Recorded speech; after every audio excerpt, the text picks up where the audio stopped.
Good evening, everyone. We will be starting our presentation shortly. Right now, we're just waiting for a couple more people to join, and we will be starting shortly. Thank you.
All right, we will be beginning our presentation in about a minute, and then we will commence. Thank you.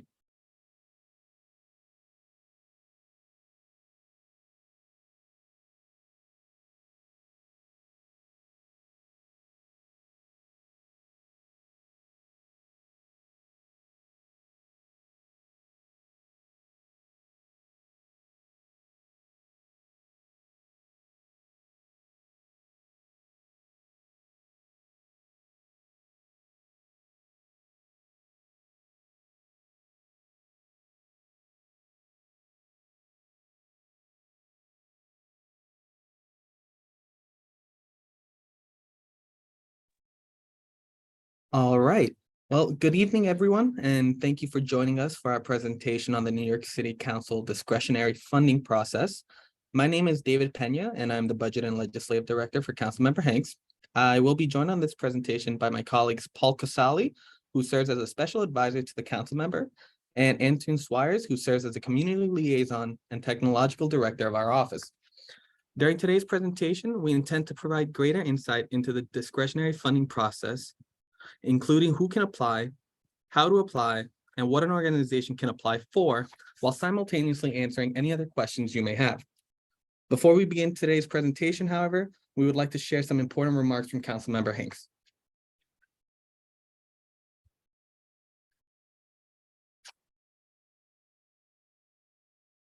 Good evening, everyone. I am Councilmember Camila Hanks, and I'd like to thank each and every one of you for joining our office's discretionary funding info session this evening. Our office is hosting this info session to build on one of my campaign promises, building capacity in our community. Over the last year, we've already made incredible strides towards closing those gaps. In fiscal year 2023, we brought $26.2 million to the district, and that includes discretionary funding for community-based not-for-profit organizations like your own. Now that fiscal year 2024 budget cycle is approaching, our office wanted to build on the successes of the previous cycle and ensure that any community-based organization serving District 49 knew about this opportunity, how to access it, and what the timeline looks like. Over the course of this webinar, you'll be able to learn all about the city's discretionary funding process and get your questions answered ahead of the FY24 funding application that will go live in January. Please keep in touch with our office throughout this process and do not hesitate to reach out should you have any further questions or need assistance. Thank you again for joining us, and thank you for working for a stronger, safer, better District 49. As we begin today's presentation, we would like to present you all with an agenda for what we will be discussing. We will begin by delving into the nuts and bolts of what is discretionary funding, including who can apply, the criteria that an organization must meet to be eligible, and when the application period opens. Following that, we will discuss the application process itself, including where to apply and how to apply. We will then discuss the different types of funding which an organization can apply for, including member discretionary funding, member designated initiatives, and citywide discretionary funding. Lastly, we will touch upon the general roadmap to funding, including the steps a non-for-profit organization will follow throughout the discretionary funding process. If you have any questions throughout the presentation, you can type your question in the Q&A section of the Zoom page, and at the end of the presentation, we will work to address them. Next slide, please. We'll begin by outlining what discretionary funding is, which is money that the council member allocates to 501c designated organizations. It is important to note that these allocations are not grants, but are instead provided on a reimbursement basis. Because this funding is provided as a reimbursement, organizations who receive funding must keep receipts to submit for reimbursement. Later on in this presentation, we will explain in greater depth how a receipt can be uploaded for reimbursement through the passport system. While we hope that this presentation proves to be very informative, we want to stress that attending this presentation does not guarantee funding. Similarly, we want to emphasize that submitting an application also does not guarantee funding. Next slide, please. First, we want to note that the City Council application period begins in January and ends in February. The specific dates have not been announced yet, but we encourage you all to keep checking the City Council website for when it comes online. Later on in this presentation, we will provide the link for that website. I want to stress that the February deadline, which will be announced by City Council in the next few weeks, is a hard deadline. Unfortunately, any application sent after that date cannot be accepted. Lastly, I want to emphasize that the fiscal year runs from July 1st through June 30th. Therefore, if your application is ultimately successful, you will only be reimbursed for expenses that occur between those dates. Anything prior to July 1st or after June 30th will not be reimbursed. Next slide.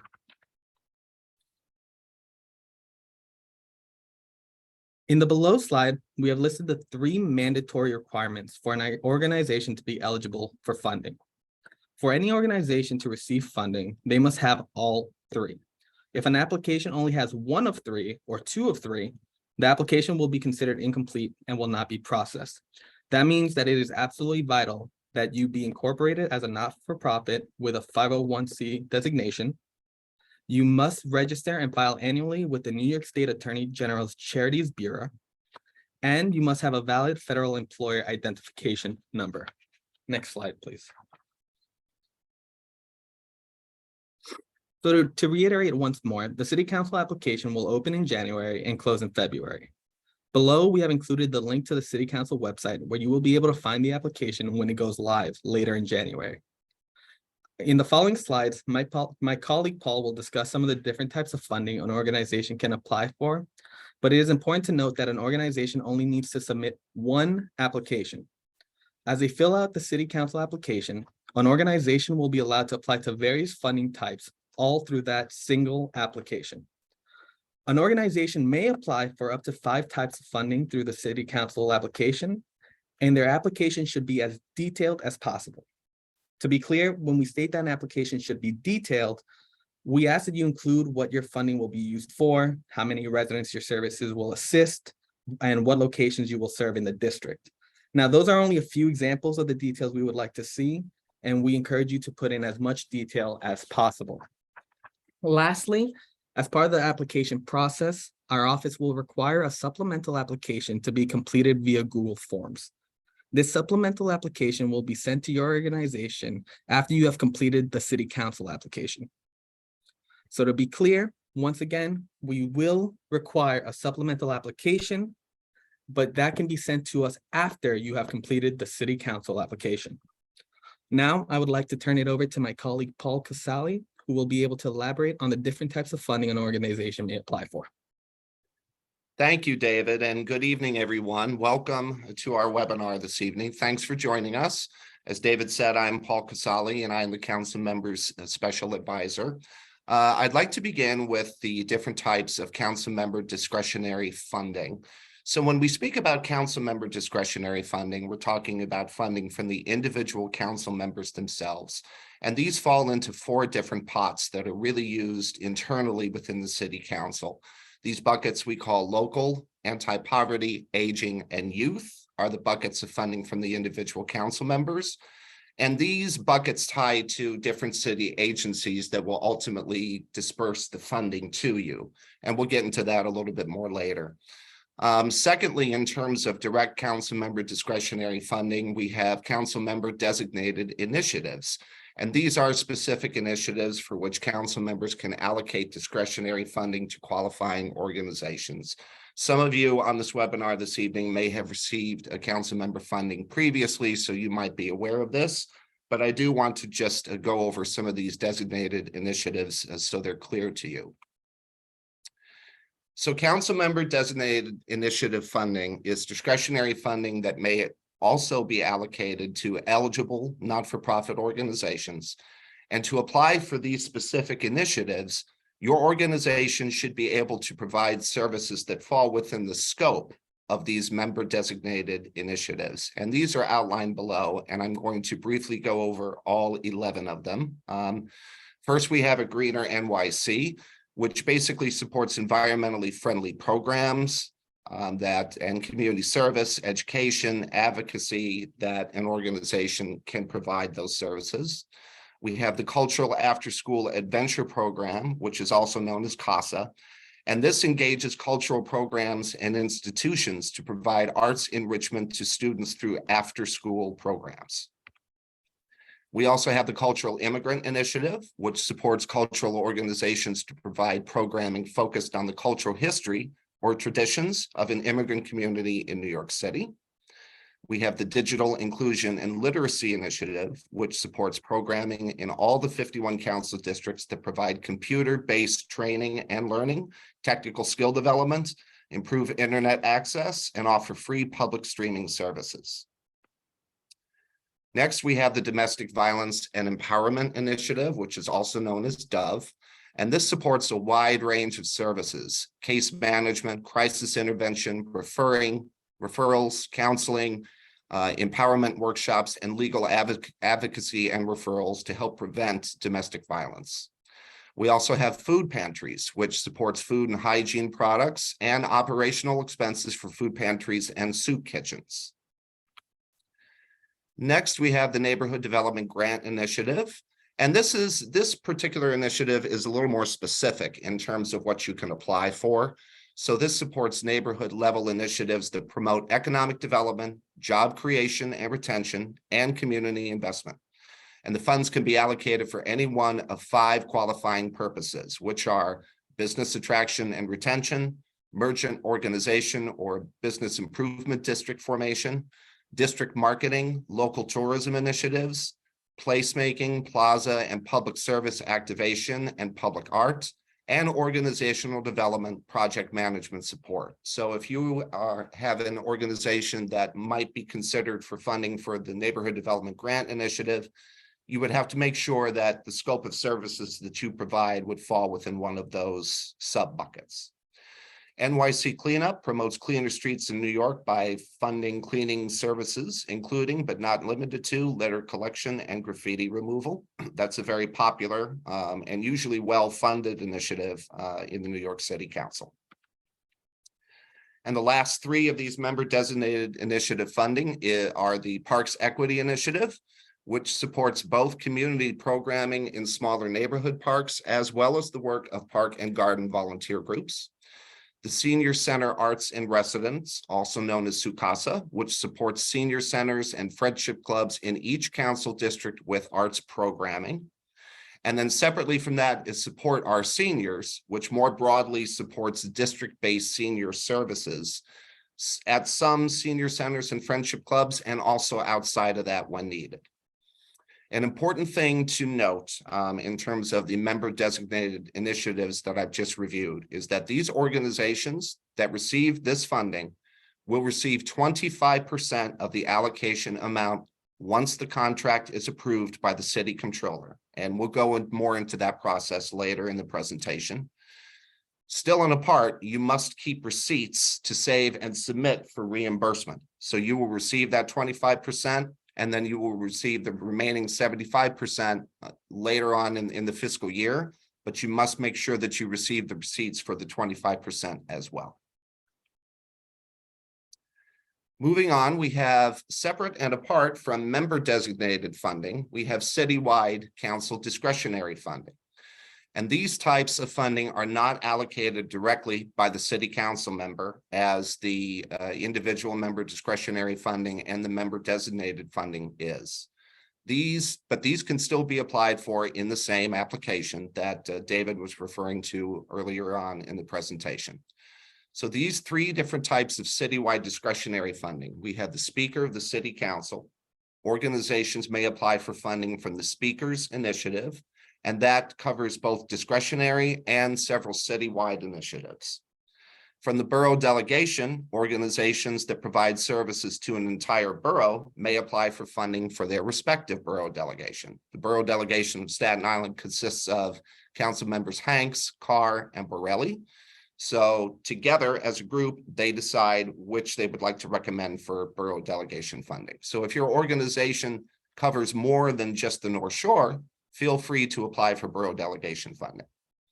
In terms of other citywide initiatives, there are in fact several citywide initiatives that an organization can apply for. These initiatives, though, are really for larger organizations that have more of a capacity to provide borough-wide or citywide services.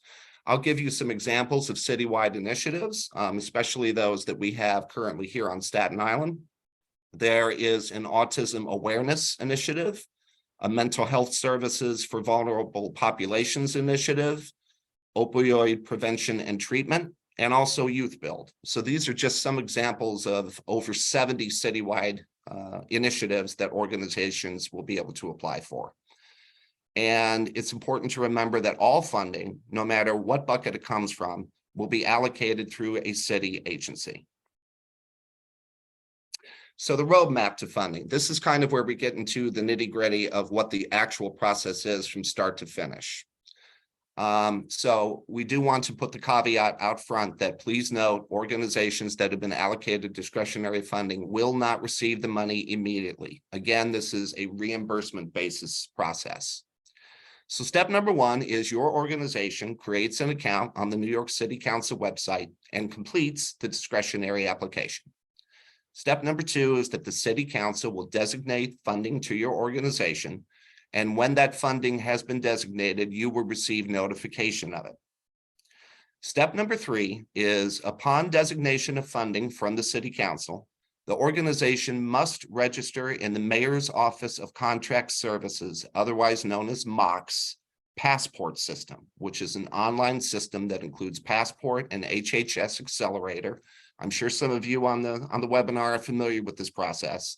And once the funding has been designated from the city council, the mayor's office will notify you that you must register with MOCS Passport. So they will guide you through that process. Step number 4 is the city council and MOCs perform their review and vetting process, and then they clear the award in the MOCs passport system.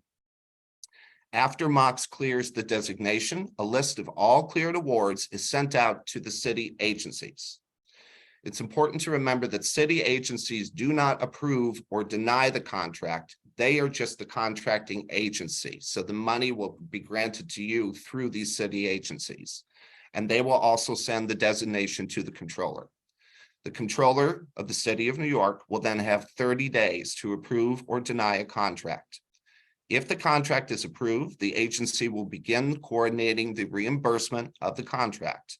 And if denied, the organization will be notified of the reason and work with the agency and our office to make any corrections. Okay. Once the organization has been funded, to access the allocation, the organization must upload receipts and any supporting budget documents via passport. So as David had mentioned earlier on in the presentation, the fiscal year is from July 1st. So that would be July 1st of next year through June 30th of the following year. That is the time frame of which you would save your receipts that would total your total allocation that you were allocated from the city council, and submit those as well as any other supporting budget documents that are required by the contract into passport. Within the passport system, organizations can see where the contracts are in the process, as well as if their documents have been received and or reviewed by the agency. And finally, if an organization has any questions or issues with an allocation, please feel free to contact our office and we will do everything we can to attempt to resolve the problem. Okay, I'd like to go on to additional rules. Now, these are 2 very specific rules for newly created organizations, as well as new to the New York City Council organizations. So if you are a newly created organization, the council defines that as a group whose legal existence began within the last 2 fiscal years. They may not receive funding in excess of $20,000 total and no more than $10,000 from a single council member. So if one council member gives you $10,000 and another council member gives you another $10,000, that equals the $20,000 that you can receive from the New York City Council within that fiscal year. The next group is new to the New York City Council organizations. Now, these are organizations that you may be around for 10 years, but you have not ever applied or received funding from the New York City Council previously. So these organizations that have not received discretionary funding from the council within the last 3 fiscal years, which would equal calendar years 2020, 21, and 2022, they may not receive funding in excess of $50,000 total and no more than $25,000 from a single council member. So we have newly created groups and new to the council groups. If your organization falls within either one of those 2 categories, please keep that in mind when you complete your application. And again, if you ever have any questions about it, you can feel free to reach out to our office. And that's it. I'd like to thank you very much for attending.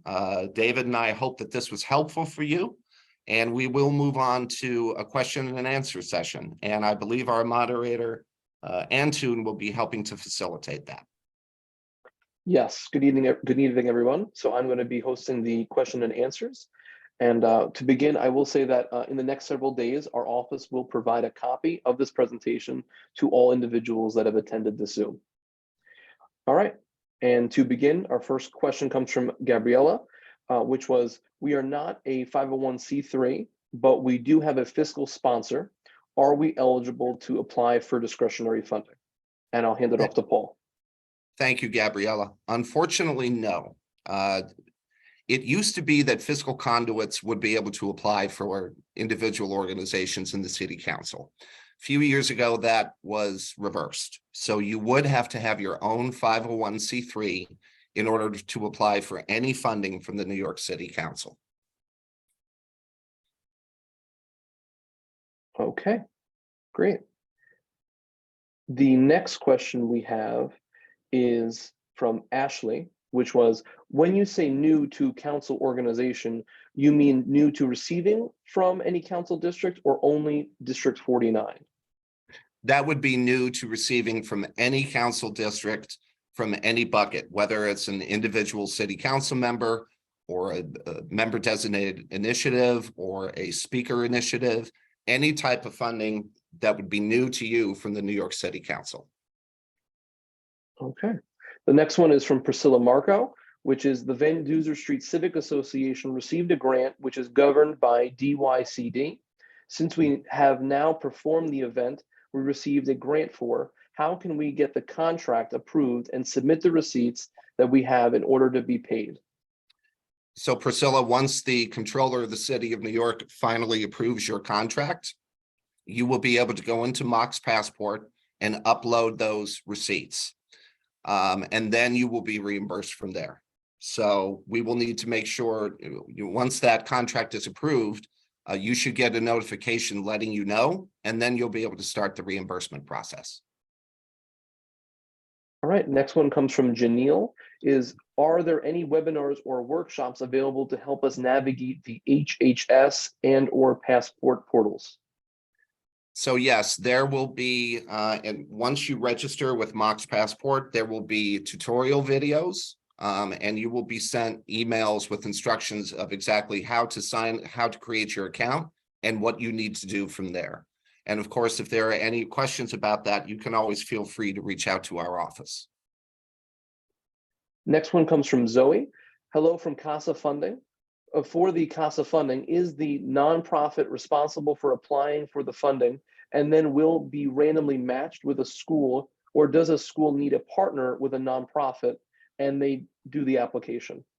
So yes, the nonprofit does apply for the CASA funding. And then we can work with the council member to decide, depending on the organization's scope, what school we would like to potentially fund for that CASA funding. There are several schools in Council District 49 that currently do have CASA funding, but there are some who aren't, and we would like to see as much of an expansion as possible for that funding throughout the council members district.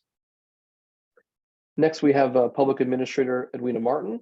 Thank you for the excellent overview. As a city agency, can we still submit a letter request for funds, or are we required to fill out the online application? Thank you. City agencies, you do not have to submit the city council application, but we would like to get the supplemental application that we will provide to you, Public Administrator. We'd like to have that filled out so we can make sure that you're considered for funding. Next, we have Sam. Can anyone see the questions on the council application without being a 501c3 to facilitate organizations that qualify? I'm sorry, can you repeat that question? It went out a little bit there. Sure. It was, can anyone see the questions that are on the council application without being a 501c3 to facilitate organizations that qualify? The short answer to that is yes, you would be able to create your own account, even if you're not a 501c3, but going through the application and not being a 501c3 would kind of defeat the purpose. Once the application goes live, we can certainly send you a copy of the application. That might be better. But yes, you should be able to create an account on the council website. Okay. Next, we have Sheila. We are a 501c3 garden club. Can we apply for funds to beautify a neighborhood area, like a public area or a park? If funds are available only for a public area, what constitute a public area? So yes, it's a 501c3. It sounds to me like you might qualify for the Parks Equity Initiative or separately just individual council member funding. And that we have received applications in the past before for beautifying specific parks or cleaning up parks. So yes, you would absolutely be eligible for that funding. Next we have is Liz. We received a media grant this year from Councilmember Hanks. It was half the amount we applied for. We purchased media equipment with it, but now we need to hire a consultant to learn to use it and train our staff and members. Our media center will also need heating, AC, but this is technically capital improvement. Would we be able to apply for supplemental funding for this? For fiscal year 24, you can apply for supplemental funding. And in terms of the capital, that would be a totally separate process. But yes, you can apply for supplemental funding for that for fiscal year 24. Again, going back to what David had said earlier in the presentation, the more specific you are in your application of what the funding will be used for, the better chance you will have of, if that funding is allocated, of using it for that purpose. Next, we have Jeff, who's asking about the recording of this presentation. And yes, we will have this presentation available in the next few days. Also, we have Andrew, who said, how do we actually apply to enter the passport? What does an agency need to get accepted into passport? Asking for council or Jewish organizations. So great question. Once you receive notification of the allocation from the city council, they will walk you through the process of passport and they will tell you everything that you need. But the first step is to go to the Mayor's Office of Contract Services website and register for passport. Okay, next we have Andre. Just making sure we heard correctly, new 501c3s are only eligible for up to 10,000 in funding from one council member. That is correct, 20,000 total. So that could be you could receive $5,000 from 4 different council members. The total amount, though, for the entirety of the New York City Council is 20,000.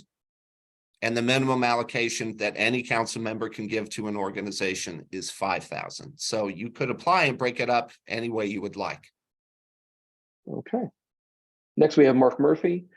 Mark Murphy, president of the Fresh Kills Park Alliance.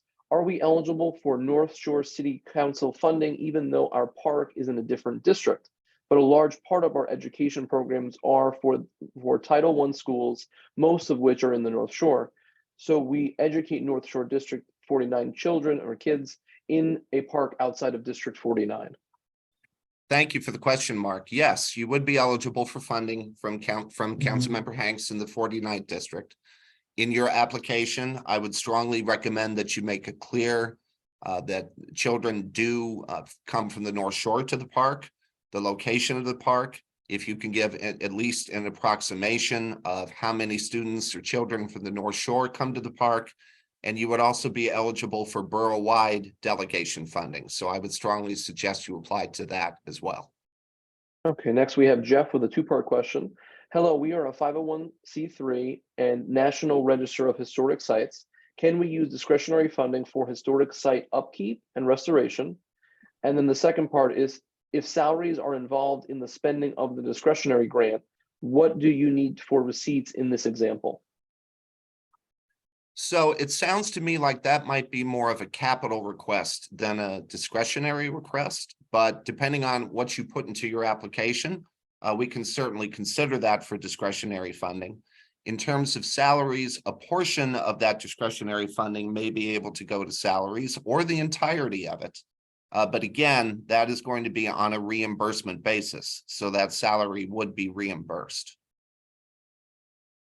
Okay, next, Andrew, also, it was just Terry Troy. I wanted to let you know, Paul, that she's listening in. Hi, Terry. We have Lisa Sloan.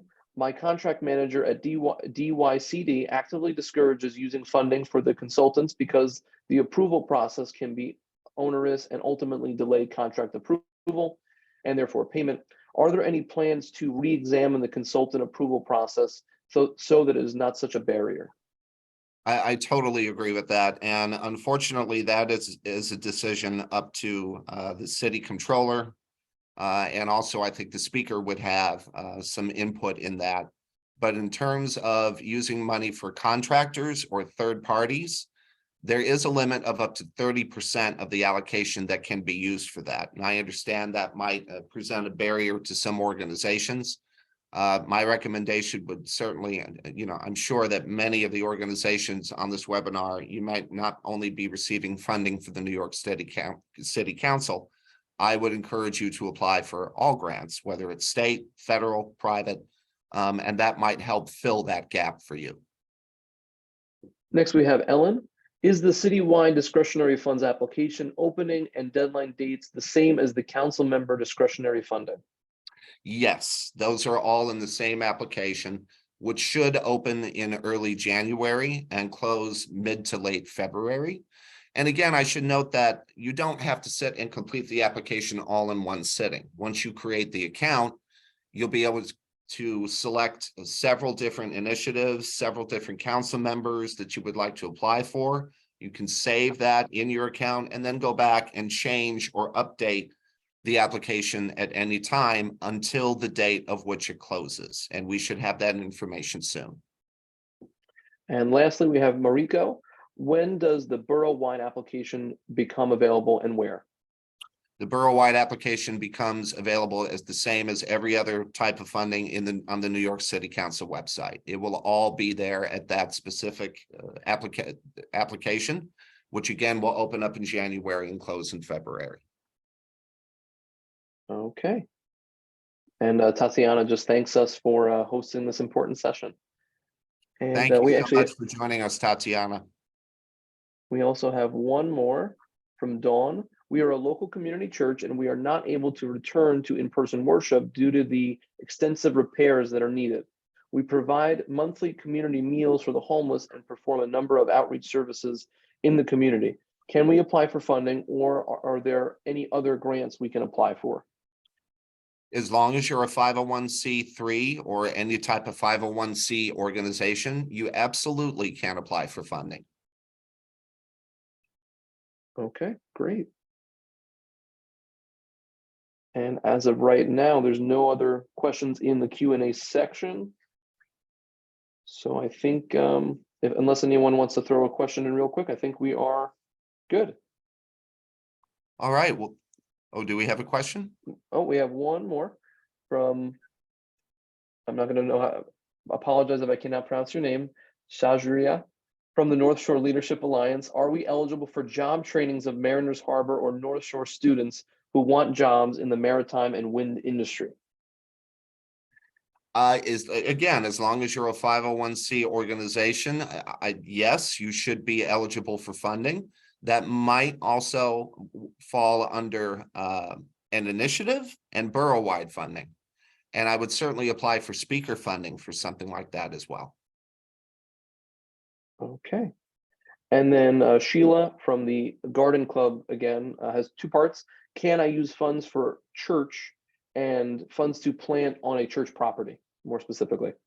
Yes, that would be eligible for council funding, again, as long as you're a not-for-profit organization. Okay, great.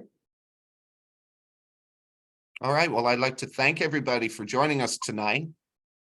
David and I certainly hope that this was helpful. And again, we'll be sending out this presentation to everybody who's with us this evening. So you have the information in front of you.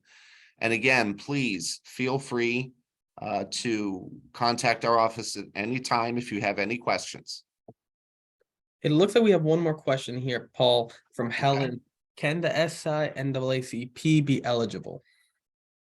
Yes, absolutely. If you are a 501c3 organization and you have a specific program or services that you would like to apply for, you're more than welcome to apply for funding.